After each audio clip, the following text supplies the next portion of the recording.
estavam em uma moto sem capacete. Dois menores numa moto sem capacete.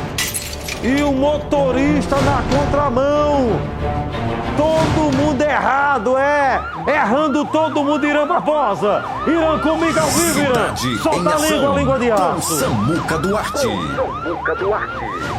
Um abraço a você, um abraço a todos. Verdade, o fato triste registrado na tarde de ontem entre as cidades de Queimadas e a cidade de Caturité, aqui no compartimento da Borborema, na PB 148, mais precisamente, que vitimou esses dois jovens lá da cidade de Caturité, um de 13 e um de 15 anos de idade. Um fato que chamou a atenção foi o impacto da batida, foi tão grande que o carro chegou a tombar. Um veículo Gol chegou a tombar naquele dado momento.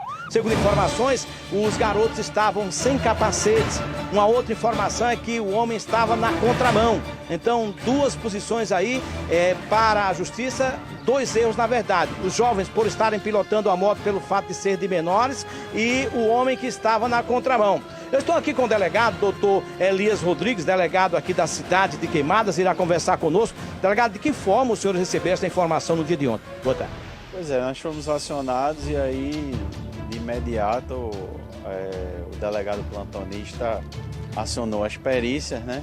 E no local constatamos vítimas fatais e de que um dos responsáveis pelo acidente, que está sendo investigado, não estaria mais no local, né? Então as perícias foram realizadas e a partir de agora estamos fazendo o resto da colheita das provas para identificar a responsabilidade pelo acidente que fez duas vítimas fatais. A polícia fez ronda na hora, após o acontecido, e o senhor também recebeu informações se o motorista estava na contramão, diga-se o motorista do veículo?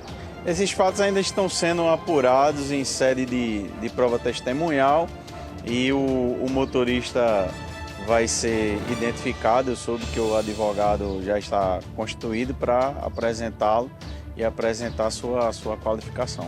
Doutor, me permite, o advogado, doutor Rosalvo Cabral, está aqui ao nosso lado, que também vai conversar com a gente a partir de agora. Doutor Rosalvo, o seu cliente irá se apresentar ainda neste dia e o senhor chegou a conversar com ele, o motivo por que ele fugiu do local naquele momento? Uma boa tarde, né? Aliás, um bom dia. Na verdade, ele vai se apresentar espontaneamente, né? Nas próximas 24 horas ele estará se apresentando. Ele também saiu machucado, saiu lesado, ele está fazendo alguns exames no dia de hoje. Certo? Houve, na verdade, como nos foi passado no primeiro momento, um problema mecânico, né? Ele perdeu o controle do veículo e infelizmente houve essa fatalidade. Doutor, o perfil deste seu cliente, ele é um cidadão que ele vive bebendo constante, é um cidadão que vive do seu dia a dia, do seu trabalho. Como é o seu cliente? Certo, ele é um evangélico, certo? Ministro de louvor da sua igreja, então assim, ele não tem vícios, certo? A gente até cogitou e orientou ele a fazer um exame toxicológico nos últimos 3 dias, se houver possibilidade, para ver se realmente provar que ele não tinha ingerido álcool. Ele também mandou nos dizer, e já para passar para a família das vítimas, que está à disposição. Ele está à disposição das autoridades constituídas e, em momento oportuno, ele vai se apresentar e trazer a sua versão dos fatos. E o senhor está na expectativa, já veio aqui conversar com o delegado, que a qualquer momento, por exemplo, ele pode se apresentar perante a justiça. Sim, ele quer realmente trazer a sua versão dos fatos, certo? Está à disposição, como eu disse, das autoridades constituídas, da autoridade policial e do Poder Judiciário. E ele quer realmente esclarecer e está muito consternado, tanto ele quanto a família, por ser um cidadão de bem, de uma boa índole. Ele nunca pensou que iria passar por um evento como esse, né? A gente sente muito. Só ratificando, a informação que o senhor recebeu do seu cliente é de que o carro apresentou um defeito, por isso ele utilizou a contramão. Sim, na verdade ele não utilizou, né? O carro realmente ele saiu do controle por um problema mecânico e acredito que a perícia vai deixar isso muito claro. Pois não, Samuca? Disse que o carro saiu do controle, mas saiu por ele, por si só. O motorista perdeu o controle do carro? Como é que foi? Ele disse que o carro saiu do controle. O motorista perdeu o controle? Como é que o carro saiu do controle? O motorista está lá dirigindo. Pergunta para ele como foi esse controle aí que o carro saiu. Cidade em Ação, com Samuca Duarte. Doutor Samuco está nos perguntando, enviando essa pergunta ao senhor, por que o carro saiu para a contramão? O motorista havia perdido o controle ou o carro, por si próprio, aconteceu esse fato? Não, como a gente nos foi passado, né? Houve, como ele já colocou, um problema mecânico, o carro realmente saiu do controle dele. Né? Ele tentou segurar o carro, é tanto que o carro capotou, né? Infelizmente, o carro tombou.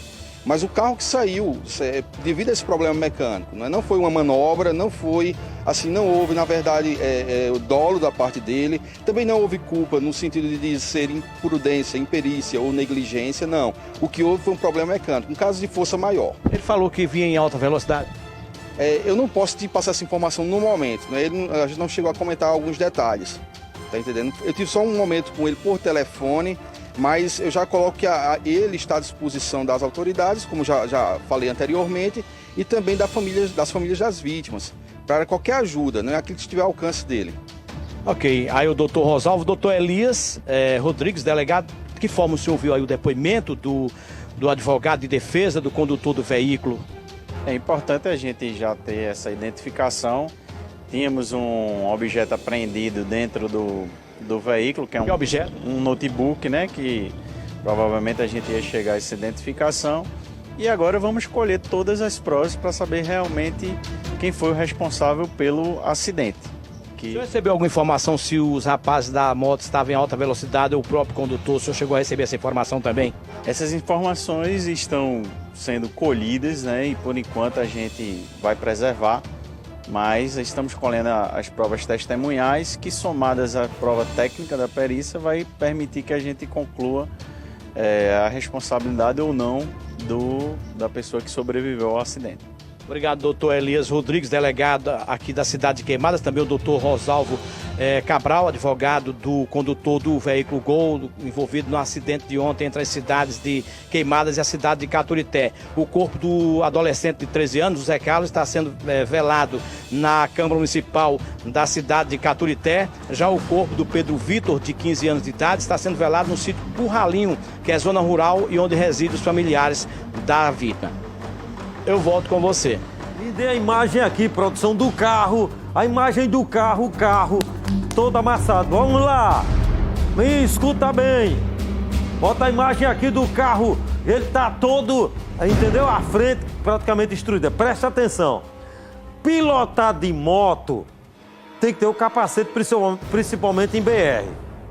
Enquanto a produção procura aí o carro, certo? Eu vou falando aqui. Vê se pega no local, pastor. Aí são os copos estendidos. E tem uma posição que você vê o carro de frente. Olha o carro ali, os copos, você vê outra posição que tu tem aí. Não é? Esse é o menino, o adolescente, esse também. Vai. Pronto, para aí. Pode deixar aí. Deixa aí. Olha como o carro está. Bora lá. Pilotar na BR de moto sem capacete é um erro gravíssimo. Mas isso acontece muito em cidade do interior. Em PB, muita gente faz isso, que é errado e é perigoso. E essa estrada aí eu conheço, entre Boqueirão e Caturité. É depois de Campina Grande. Eu já fui na cidade de Caturité. A PB aí, ela é boa, mas não tem acostamento. Pilotar de moto sem capacete é um erro. E outro erro grave, 2 menores. 2 menores na moto sem capacete, tá errado. Totalmente errado. Aí o carro vem para a contramão e mata os 2 menores. Se os 2 menores, mesmo sem capacete na moto, se esse carro não passasse para a contramão, os 2 menores estavam vivos. Os 2 menores estavam errados? Estavam. De menor, na moto sem capacete, totalmente errado. Mas, se esse carro não passasse para a contramão, os 2 menores estavam vivos agora, almoçando com o pai e com a mãe. Então tá errado, os 2 menores estavam errados. O motorista aí agora, vamos lá, ele estava errado, aí a perícia vai ter que dizer. O advogado dele disse que teve um defeito mecânico e o carro passou para a contramão. A perícia tem que confirmar.